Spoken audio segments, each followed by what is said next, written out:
Welcome to Brandon Hall Group's Excellence at Work podcast. You will hear from industry leaders covering innovative, cutting-edge business, learning, and HR topics that weave current market research and technology into each episode.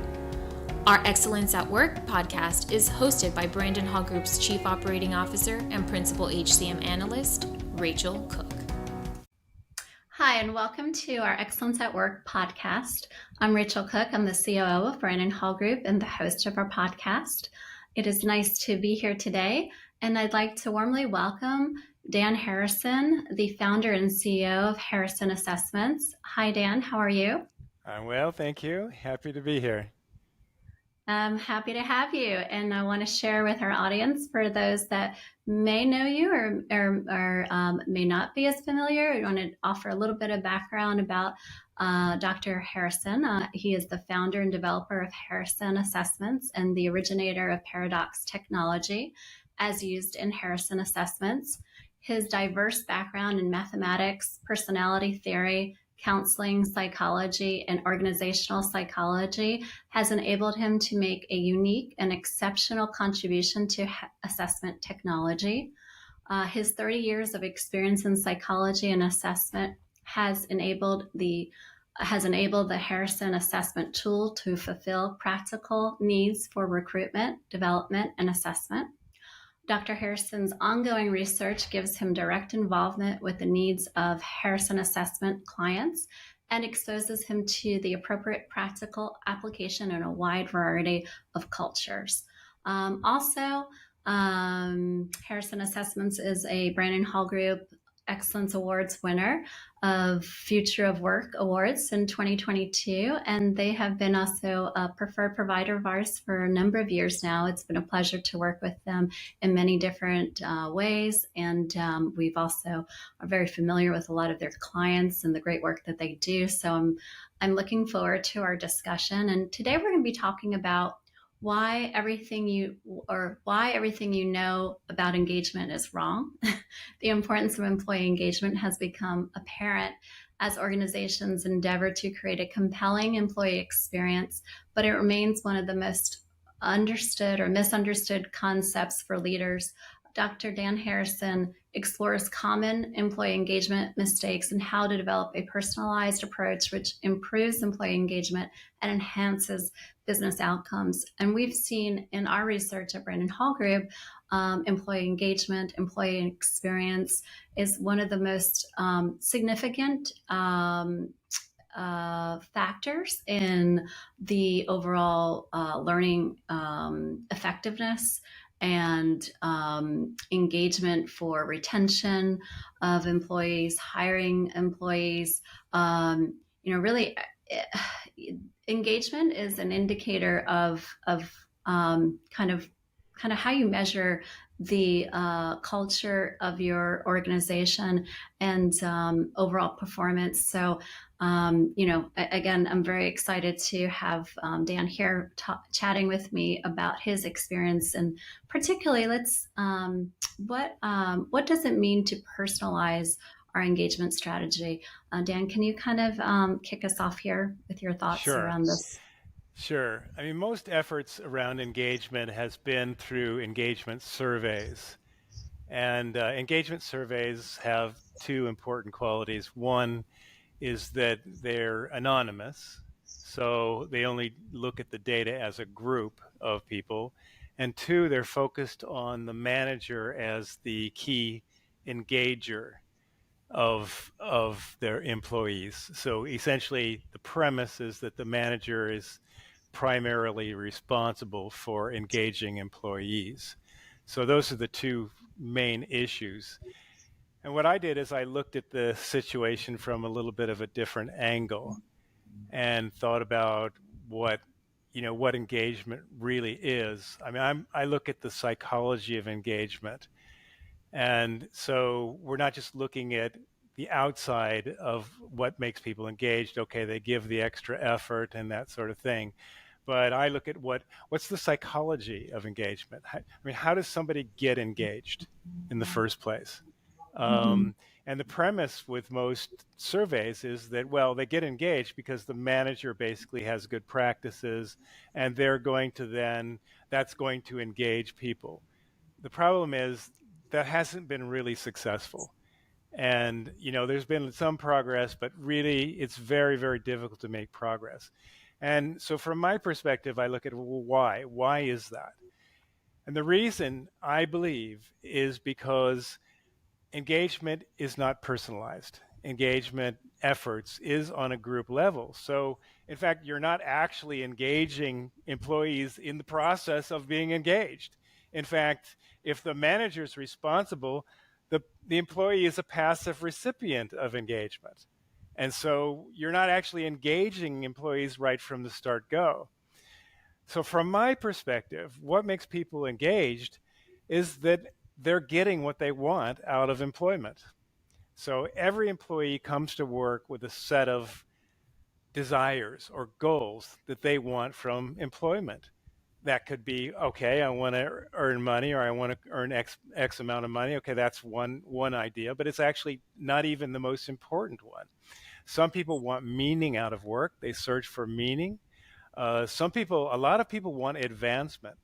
One of the most popular ones is getting development opportunities as part of your work, having the chance to develop as part of your work. And then getting advancement opportunities is probably the second most popular one, is having a chance to advance in the organization. But there's many, many. I mean, some people even want personal help. Some people want to work remotely. Some people want to have flexible work. Some people want to have just their boss be nice to them.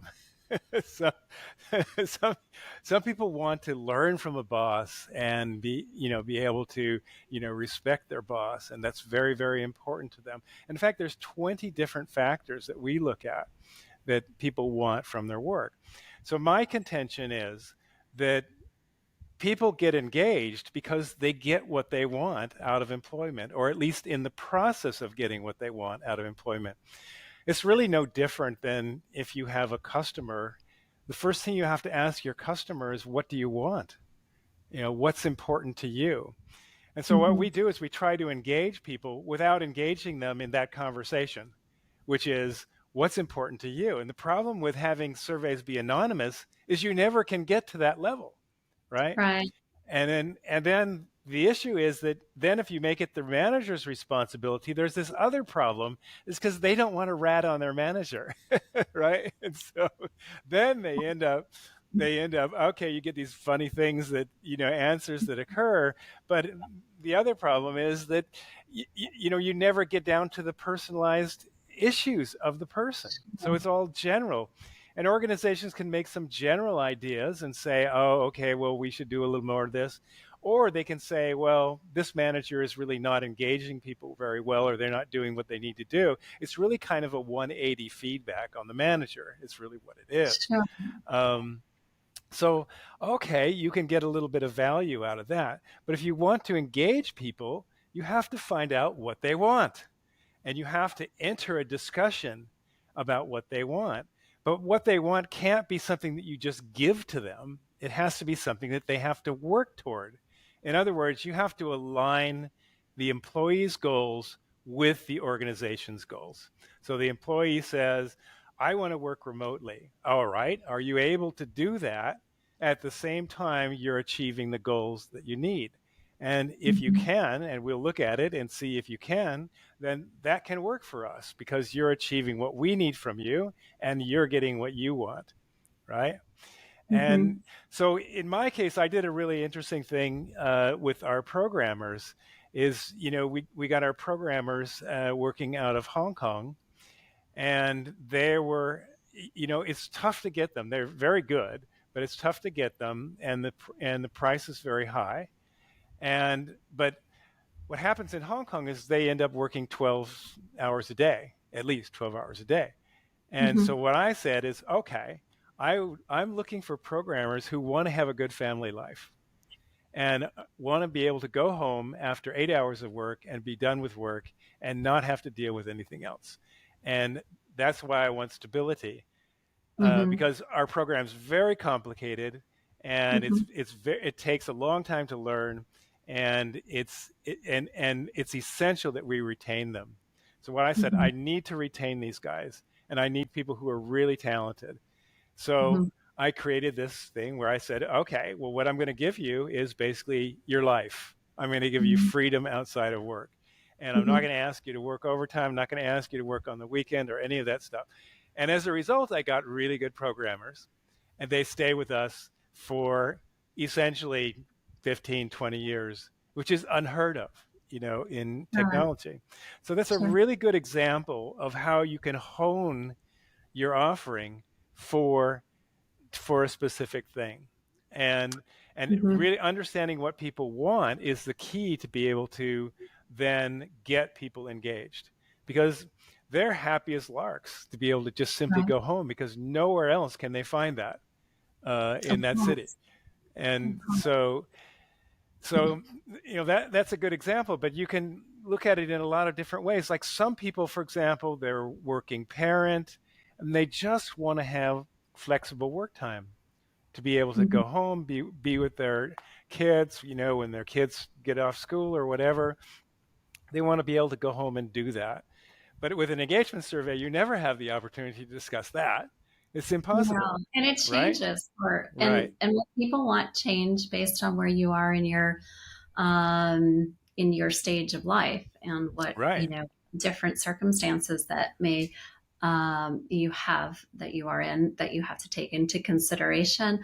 And there are a lot of variables too. And sometimes I think we see that people may not necessarily know exactly what they want. So I think they have to have a greater understanding of the different possibilities and how they map to their goals. And that's why we And give a survey, so we can right, then see what the what the options are, sure, because so you we kind of can give them map it.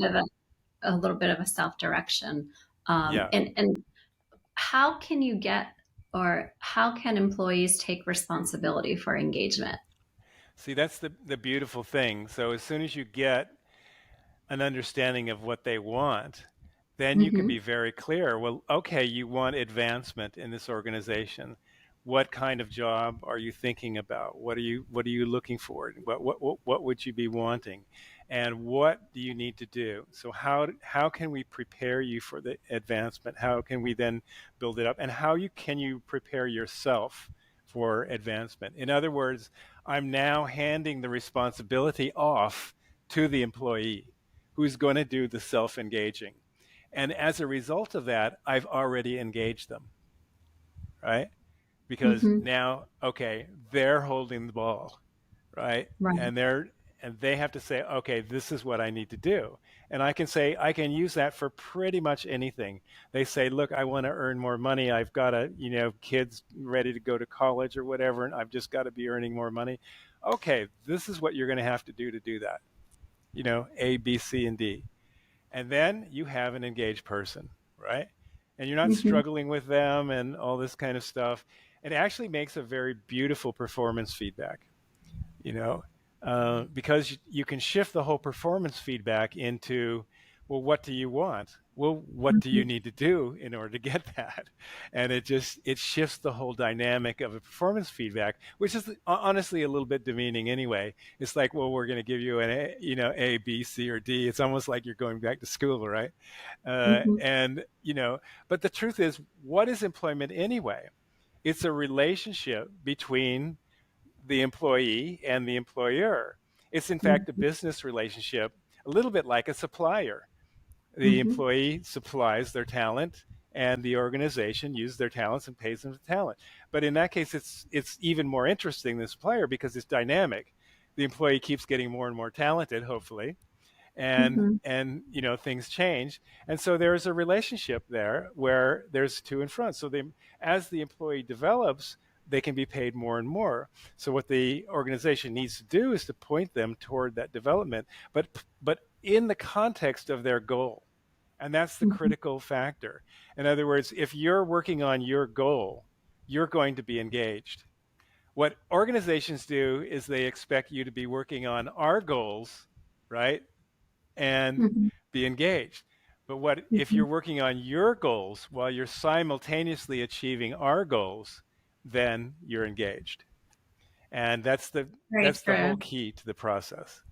Yeah. Yeah, it's definitely a mutual relationship. And when both sides come together, the employer and the employee, and they are both fulfilling what the business needs, but also what the individual needs, that then is a recipe for a healthy, um, long term relationship, right? Right. Business Right. relationship. And Yes. so, what are some of the career fulfillment factors that need to be measured? Oh, there's one of them is wanting frankness, wanting somebody to be direct and straightforward and to the point, right? But Mm-hmm. what we teach employees also is, for example, how do you create that? How do you create frankness at work? In fact, Mm-hmm. you're not a passive recipient of it. You can actually go out and get it. You can be asking for feedback. You can be responding to it feedback in ways that make people want to give it to you more and things like Mm-hmm. that. So what we do is we shift people from that passive recipient mentality to the active process in which they're doing it. Another one is people want higher pay, of course. That's reasonably popular. Some people want personal help. Some people want meaning in their work. They want to be able to ascribe meaning to what they do. And so we have a process for people looking at how to create meaning out of their job, and how to understand the meaning that your job actually has, you know. Um, so Dan, can you part of take it, us through? yeah, Can you? yeah, I find that so fascinating. Meaning, hmm yeah, and there's a lot of different factors that contribute to meaning yeah, and your job, your responsibilities. It could be a project that you're working on that maybe is not part of your job, but that can give you more meaning. So, can you take us through kind of how you approach meaning and how you help your clients think through that? well, I mean, meaning obviously is a very personalized thing, isn't it? Mhm. It's what gives meaning to you. But there's also, key issues related to meaning is like, what does your job contribute? In other words, your job is contributing something to society, something that actually has value to other people. So understanding that itself is very, very important, right? But the key to it is to understand what is it that that the person believes is meaning. So maybe their meaning is that they can come to work every day and do something to make their customer a little bit more happy, right? Maybe that's what Mhm. gives them meaning. Another person may come to work and say, no, my meaning is that I want to transform people's lives, right? And make them have Mhm. a better life. Or maybe I want to be able to give them a better financial situation. So each Mhm. person has a really unique set of what meaning really is. And you have to dig down to figure out what that is. Mhm. But sort of a standard factor that you can look at is, well, what meaning is actually there, apparent in the job already? If there's no meaning, there is no job. The job already has meaning, right? But most people don't think of it as meaning, or they don't think that, well, that might be meaningful. So part of it is you undercut you you you reveal what that is, right? That meaning, and There are then, a lot of okay, questions, right. right? If that's not good enough for them, then what is good enough, and how would they get it, and what kind of a role would be meaningful to them, right? Mhm.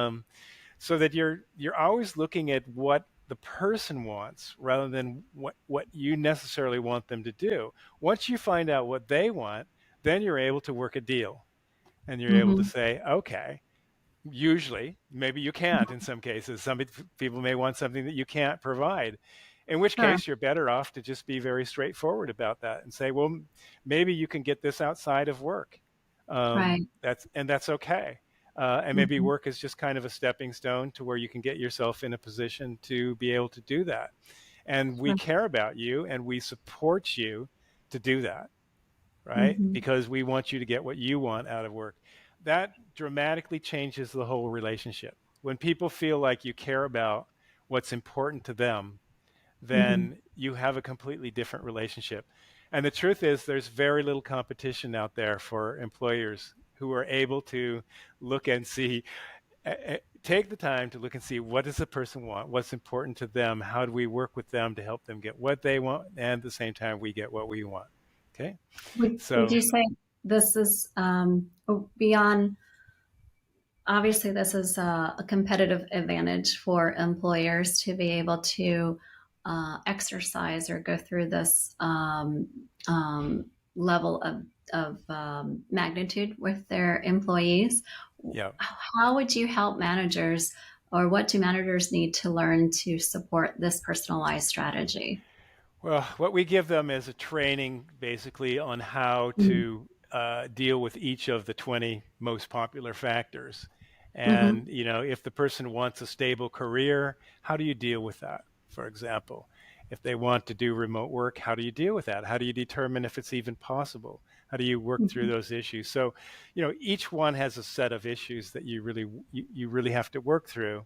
And we actually give the employees a program where they can work through it themselves.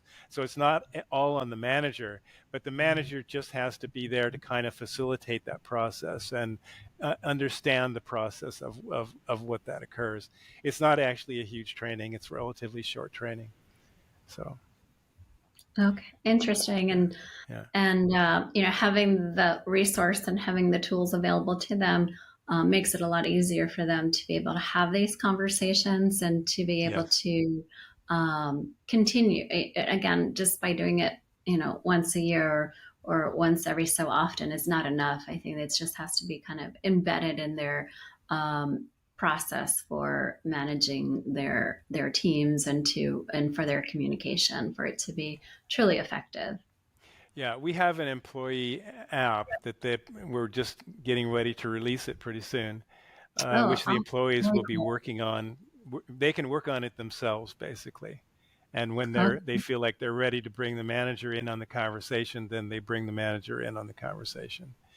oh, And very cool. I'm sure some of yeah, our analysts probably have seen it. I'm looking forward to seeing it when it's ready or yeah, yeah. a sneak preview. When do you anticipate the launch of it? We're gonna do some beta testing on it within a few weeks from Okay. now. Yeah, and we hope to launch it certainly by the end of the year. And Oh, very nice. yeah, yeah. Very nice. Well, we'll be sharing some information on that, I'm sure. So, looking forward to seeing more. And as we wrap up today, Dan, what else do you want to say about how this overall impacts retention?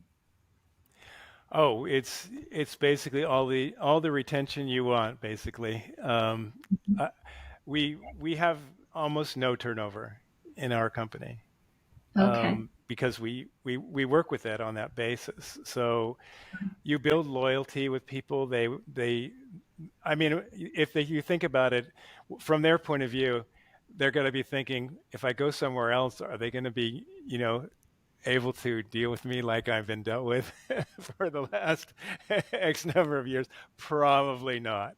And Mm-hmm. but there's just this goodwill that happens when Mm-hmm. you do that, where you build this connection, you build this goodwill, and people, they just like to stay with you. And occasionally somebody wants to go for whatever reason, their spouse moves or however that happens. But for the most part, people create a loyalty with you when you do that. Because you're actually, what you're doing is you're saying, hey, I care about you and I care about what's important to you, and let's work together to try to make this a really good relationship where you can get what you want out of it, and we get what we want out of it. That's the fundamental basis of it. And I think that's extremely appealing, especially when it's so tempting to make people a cog in the wheel, right?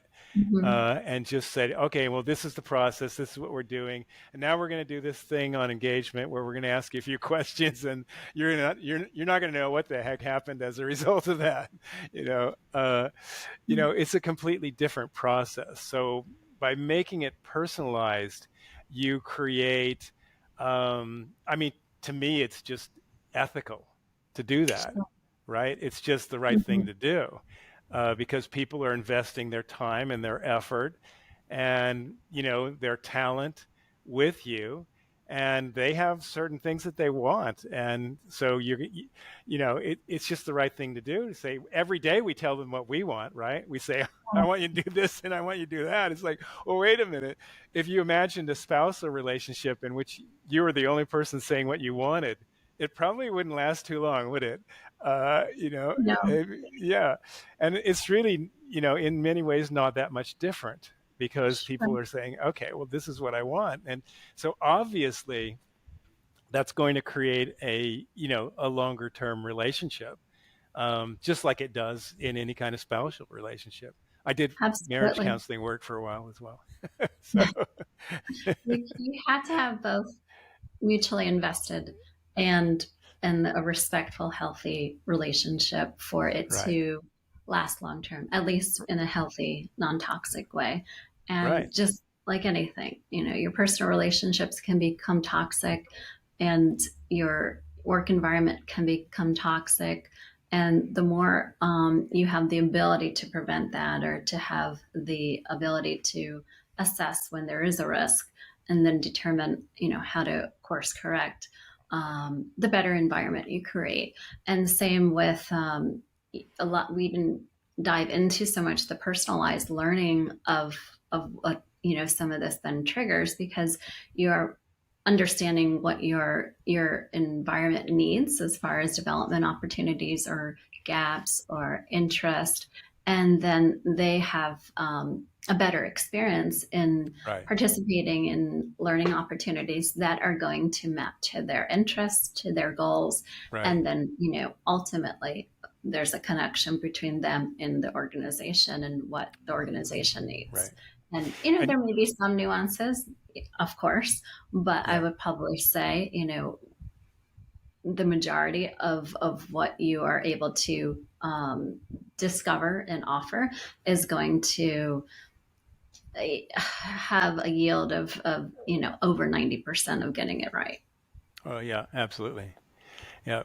I mean, one of the things you mentioned too, it's a learning experience for the employee. Most employees, for example, have no idea how to ask for a raise. They Mm-hmm. actually have no idea.